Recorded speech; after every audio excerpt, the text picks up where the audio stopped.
Hello बच्चों, कैसे हो। Welcome to my channel online biology tutorials. हम एक नया चैप्टर स्टार्ट कर रहे हैं, chapter number 11 biotechnology principles and processes. जो भी चैप्टर में बातें होंगी आप लोगों के लिए एकदम न्यू हैं, so stay focused till the end. Each video will be very very helpful to you and beneficial. So let's start with biotechnology. पहले हम ये देखते हैं बायोटेक्नोलॉजी का मीनिंग क्या है, राइट। अगर आप बायोटेक्नोलॉजी को देखो तो ये दो टर्म्स के साथ मिलके बना है, एक तो बायोलॉजी और एक टेक्नोलॉजी, राइट। जब हम बायो को टेक्नोलॉजी के साथ मर्ज कर देते हैं तो हमारी जो फील्ड आई उसे हम कहते हैं बायोटेक्नोलॉजी। ये एक अप्लाइड फील्ड है बायो की। अप्लाइड फील्ड का मतलब क्या है? अब अप्लाइड फील्ड का मतलब है कि इसमें कॉन्सेप्ट बायो के अप्लाई होंगे, बट डायरेक्टली सब कुछ बायो से ही नहीं होगा। बायोटेक्नोलॉजी में दो फील्ड्स आएंगी फिर। एक तो प्रिमिटिव बायोटेक्नोलॉजी, जैसे हमने चैप्टर नंबर 10 में कर्ड बनाने की बात करी थी, फर्मेंटर के अंदर ब्रीवरी या एल्कोहलिक ब्रेवरेजेस बनाने की बात करी थी। All that was also a part of biotechnology, but it was primitive, okay. But आजकल जो हम मॉडर्न बायोटेक्नोलॉजी की बात करते हैं, इसमें हम बात करते हैं जेनेटिकली मॉडिफाइड ऑर्गेनिजम्स की, ओके। जेनेटिकली मॉडिफाइड ऑर्गेनिजम्स की। मॉडर्न बायोटेक में हम जेनेटिकली मॉडिफाइड ऑर्गेनिज्म या GMOs की बात करते हैं, और प्रिमिटिव बायोटेक्नोलॉजी में हम बेसिकली बात करते थे फर्मेंटर के अंदर जो प्रोसेस हो रही है वो भी टेक्नोलॉजी यूज कर रही है, राइट। बट मॉडर्न सेंस में हम केवल GMOs को इंक्लूड करेंगे। इसके अलावा हम बायोटेक्नोलॉजी से क्या क्या यूजेस है, हम जेनेटिकली मॉडिफाइड ऑर्गेनिजम्स बना सकते हैं, जेनेटिकली मॉडिफाइड क्रॉप्स बना सकते हैं, हम ह्यूमंस के लिए कुछ मेडिसिन बना सकते हैं, राइट। हम किसी गलत जीन को ठीक कर सकते हैं थ्रू जीन थेरेपी। ये सारी क्या है, ये सारी जो अभी मैंने बोर्ड पे लिखी, ये सारी एप्लीकेशंस ऑफ बायोटेक है। आप इन विट्रो फर्टिलाइजेशन जो हमने चैप्टर नंबर 4 में पढ़ा था, इन विट्रो फर्टिलाइजेशन भी बायोटेक का ही एक पार्ट है, जिसमें हम टेस्ट ट्यूब में स्पर्म और ओवम को फ्यूज करते हैं और फिर उसे ह्यूमन फीमेल में इंट्रोड्यूस करते हैं, right. All these are basically the applications of biotechnology. ये तो हो गया आप लोगों का इंट्रो की बायोटेक्नोलॉजी है क्या। अब आपकी बुक में एक ऑर्गेनाइजेशन का नेम लिखा है, and that is European federation of biotechnology. Okay, I'm not writing in full, I'm just writing BT because I have to move further. European Federation of Biotechnology ने एक definition दी थी that the integration of natural science and organism cells, parts thereof, and molecular analogues for products and services. Reminding you, ये definition जैसे जैसे आपको जिस जिस word में दी है आप बिल्कुल वैसे ही लिखोगे। if आपसे पूछा जाता है कि what is biotechnology according to European Federation of Biotechnology, okay? इसको हम शॉर्ट में इस ऑर्गेनाइजेशन को EFBB कहते हैं। शॉर्ट में आपसे पूछ सकते हैं what is biotechnology as per EFB। आपको, क्योंकि ये डेफिनेशन एक ऑर्गेनाइजेशन ने दी है, आप इसको मॉडिफाई अपनी सेंस में नहीं करना है हमें, राइट। आप नहीं करोगे इसे। तो अब इसका मतलब देखते हैं। Integration of natural science, natural science के साथ हम कॉन्सेप्ट करेंगे मिक्स ऑर्गेनिजम्स का, उनके कुछ पार्ट्स का, जैसे कि हम प्लाज्मिड लेके उसके ऊपर काम करते हैं, एंड मॉलिक्यूलर एनालॉग्स, हम पूरा का पूरा ऑर्गेनिज्म बनाएंगे और इस ऑर्गेनिज्म से हम प्रोडक्ट और सर्विसेज देंगे, राइट। सो इस डेफिनेशन को आपको लिखना है बिल्कुल एग्जैक्टली ऐसे जैसे आपको बुक में दी गई है। इसका मतलब है कि हम नेचुरल साइंस के साथ ऑर्गेनिजम्स को यूज करेंगे, हम करते भी थे, हमने जीन ऑफ इंटरेस्ट ली थी, हमने उसे प्लाज्मिड के साथ, जो कि बैक्टीरिया का एक पार्ट था, that is why it is written parts there of, हमने जीन ऑफ इंटरेस्ट ली, मतलब जिस जीन पर हमें काम करना है उसको हमने लिया, प्लाज्मिड के अंदर डाला, फिर हमने उसे इकोलाई के अंदर डाला एक्सप्रेशन के लिए, और अब इकोलाई में डालने के बाद हम क्या कर सकते हैं, उसी जीन का या तो हम अमाउंट बढ़ा सकते हैं जिसे हम क्लोनिंग कहेंगे, या फिर हम उस जीन को जीन एक्सप्रेशन करा सकते हैं हम उसका, जिससे हमें जो प्रोटीन मिलेगा वो हम ह्यूमन बीइंग्स के लिए यूज कर पाएंगे। सो इस डेफिनेशन का मीनिंग आपको बिल्कुल क्लियर होना चाहिए। नेक्स्ट है कि what are the principles of biotechnology. So next heading is principles of biotechnology. यहाँ पे 2 प्रिंसिपल्स होते हैं, डिटेल में हम जैसे जैसे अभी आगे एक्सपेरिमेंट पढ़ेंगे it will become clearer to you. First is genetic engineering और सेकंड है bio process engineering. Okay, genetic engineering का मतलब है कि आप जीन्स के साथ इंजीनियर करोगे, उन्हें आप तोड़ोगे फोड़ोगे। अब आपको कोई प्रोटीन चाहिए, आप ह्यूमन बीइंग में डायरेक्टली तो उस प्रोटीन को इंक्रीज नहीं कर सकते, क्योंकि आपको प्रोटीन को इंक्रीज करने के लिए मेडिसिन देनी पड़ेगी, और उस मेडिसिन से कोई और एडिशनल प्रोटीन भी इंक्रीज हो सकता है। इसीलिए हमने जेनेटिक इंजीनियरिंग की प्रोसेस को अडॉप्ट करा है। इसमें हम क्या करेंगे, हमें डीएनए या आरएनए जो भी अपनी चॉइस का चाहिए हम उसे लेंगे, राइट, और हम इसे बैक्टीरिया के प्लाज्मिड के साथ मिक्स कर देंगे। ये मैं आपको बेसिक बता रही हूँ, डिटेल में मैं अभी इसके बाद आपको फिर से बताऊंगी, राइट। जब हम किसी और ऑर्गेनिज्म का डीएनए लेके बैक्टीरिया के प्लाज्मिड के साथ मिक्स करते हैं तो जो हमें डीएनए मिलता है वो क्योंकि 2 वैरायटीज का होता है इसलिए हम उसे कहते हैं रिकॉम्बिनेंट डीएनए। ठीक है, अब हमने रिकॉम्बिनेंट डीएनए को डाला किसी ट्रांसफॉर्मेंट के अंदर, ट्रांसफॉर्मेशन के लिए यानी एक्सप्रेशन के लिए हमने डाला। ज्यादातर हम पिकअप करते हैं इकोलाई को।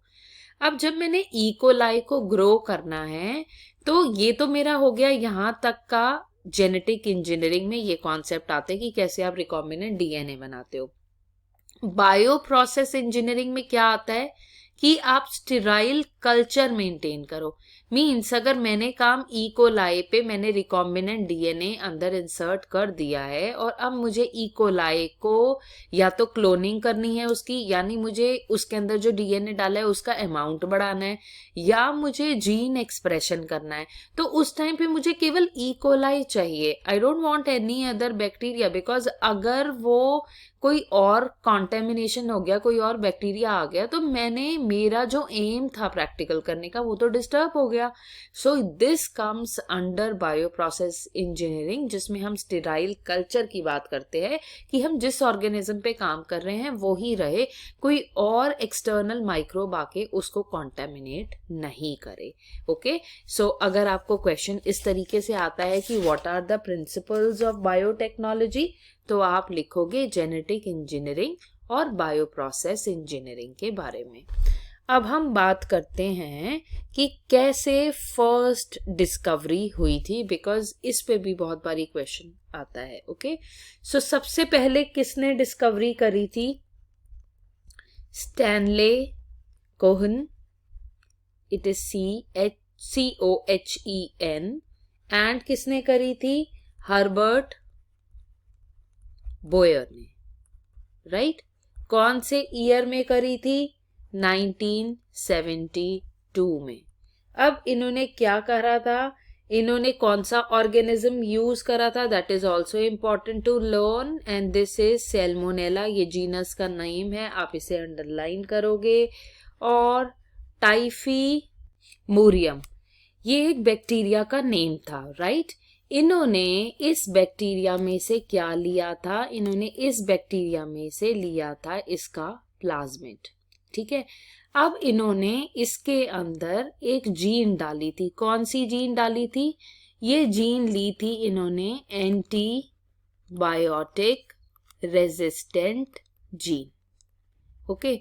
एंटीबायोटिक रेजिस्टेंस जीन इन्होंने ली थी, यानी अगर ये हम सैल्मोनेला टाइफीमोरियम के अंदर डाले जिसके अंदर एंटीबायोटिक रेजिस्टेंट जीन नहीं थी, तो क्या हो जाएगा, सैल्मोनेला टाइफीमोरियम जो प्लाज्मिड होगा जब वो इकोलाई के अंदर एक्सप्रेस होगा तो वो ट्रांसफॉर्मेशन की प्रोसेस से शो करेगा एंटीबायोटिक रेजिस्टेंट जीन, ओके।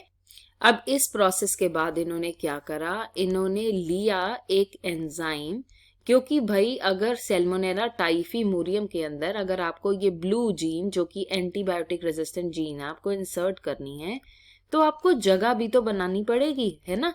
तो आप जगह बनाने के लिए कौन सा एंजाइम यूज करोगे, रेस्ट्रिक्शन एंडोन्यूक्लियेज। रेस्ट्रिक्शन एंडोन्यूक्लियेज से जगह बनी, इस जगह पे उन्होंने एंटीबायोटिक रेजिस्टेंट जीन को इंसर्ट कर दिया। अब यहाँ पे आप देखो जो ब्लैक कलर की जीन है वो सैल्मोनेला की है, जो ब्लू कलर की जीन है वो एक्सटर्नल है। दैट मीन्स हमने दो वेराइटीज को मिला दिया। यहाँ पे हमने क्या बना लिया, ये हमारा बन गया रिकॉम्बिनेंट डीएनए। अब इस रिकॉम्बिनेंट डीएनए को क्या करा उन्होंने ई कोलाई में, एस्चेरिचिया कोलाई में इस रिकॉम्बिनेंट डीएनए को इंट्रोड्यूस करा। अब जिसके अंदर हम रिकॉम्बिनेंट डीएनए एक्सप्रेस कराते हैं उसको हम कहते हैं ट्रांसफॉर्मेंट, और उसके अंदर कौन सी प्रोसेस होती है, ट्रांसफॉर्मेशन, ठीक है। तो अब जब ये ई कोलाई के अंदर डाल दिया गया, यानी यहां तक तो हमने करी पहला प्रिंसिपल जेनेटिक इंजीनियरिंग कर ली। अब हमें इस ई कोलाई को हमारे जो है वो दो पर्पस हो सकते हैं, या तो हम इस रिकॉम्बिनेंट डीएनए का अमाउंट बढ़ा लें ई कोलाई के अंदर, या हम इस डीएनए को जो हम डाल रहे हैं इसको हम एक्सप्रेस करा लें, एक्सप्रेस करा के हम इससे प्रोटीन बना ले और इस प्रोटीन को हम ह्यूमन के लिए या जिस भी इंटेंशन से कर रहे हैं उस ऑर्गेनिज्म के लिए यूज करें, राइट। तो यहाँ पे जब हम ई कोलाई को रेज करेंगे, ग्रो करेंगे, तो हमें बायो प्रोसेस इंजीनियरिंग को ध्यान में रखना है, क्योंकि वहां पे हमारा स्टेराइल कल्चर होना चाहिए। अगर स्टेराइल कल्चर नहीं होगा, ई कोलाई के अंदर कुछ और भी आ गया तो हमारा एक्सपेरिमेंट फेल हो जाएगा।